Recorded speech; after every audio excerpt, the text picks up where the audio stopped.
Let's talk about the penalties for a first offense DUI. Basically, you divide them up into 4 categories. The first are fines, then it's sheriff work or possibly jail, DUI school, and finally probation. Let's start with fines. Fines are pretty standard throughout all counties in California. They generally run around $2,000. They do vary from county to county. There are different fees attached and penalties attached, but usually they run around $2,000.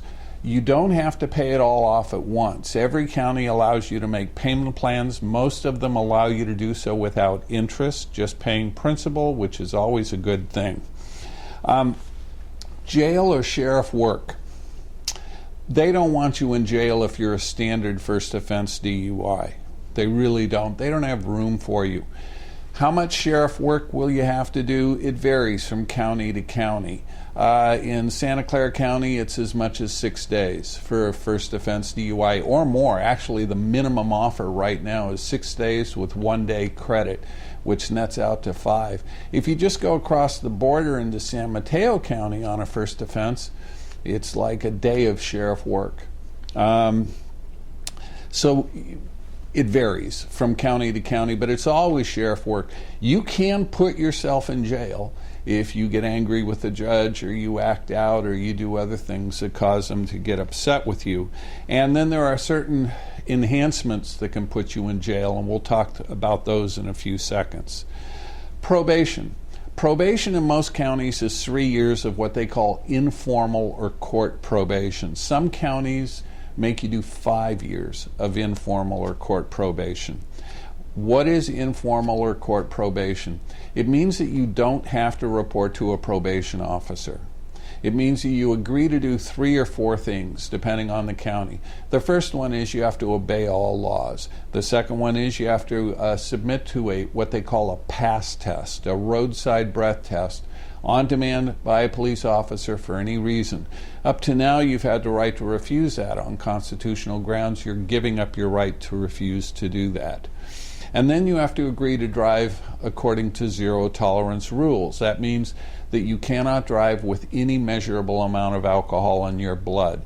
Some counties will add on a few provisions that are always alcohol related. For example, in Contra Costa County, it's common to have a judge also say that you cannot attend a place where only drinking occurs, bars. You cannot be drunk in public. You're not supposed to be drunk at any time, quite frankly, under the Santa or the Contra Costa guidelines that I heard. There are enhancements that can make your sentence worse. But bear in mind that of the 4 things that I've read, the fines, the sheriff work, DUI school, and probation, only one of those is really ever negotiated. And that's the amount of time you do in jail or sheriff work. That's it. The fines are standard, the DUI school is standard depending on your BAC, the probation is standard throughout the counties. If you have a .15 or higher, even though that's not actually a legal enhancement, some DAs will get a little tougher as far as the sheriff work is concerned. If you have a .20 or higher, you not only have to do more sheriff work, but you're also going to have to do 9 months of DUI school. In Northern California, we used to have 6-month DUI programs for people who are a .15 to a .20. There may be counties that do that still around the state. I'm not aware of any. Bad driving. If you're swerving across lanes, if you're posing a danger to other people, if you're driving the wrong way on a one-way street, things of that sort. District attorneys sometimes can add sheriff work days to their offer for that. Speeding is a big one.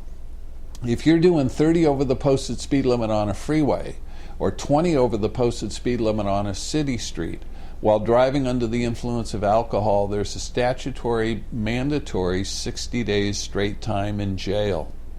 You get 50% good time in most counties, so that knocks it down to 30, but you can go to jail for speeding. Child endangerment. If you're driving under the influence of alcohol with a child who's 14 years or younger, that's child endangerment. Right now, in most of the counties around here, there's a couple of days of sheriff work, but there are always classes and fines. Things that are not covered in this video. If you're involved in an accident with injury to another person, that's a separate video and that's a separate crime, even if it's a first offense. You want to go to that portion of our website, and we'll post the address on our screen right now. If you have other crimes that are not directly related to the DUI, but factually are related to the DUI, like you're charged with a DUI and a hit and run, or you're charged with resisting arrest after a DUI, or endangering the life or injuring a worker on the highway, things of that sort. Those are not covered in this video, but you can call us, and in the context of your police report, we can give you a pretty good idea as to what it is you're looking at. If you have any questions, call us at 408-283-0574 or visit our website at dmvcouncil.com. And thanks for watching.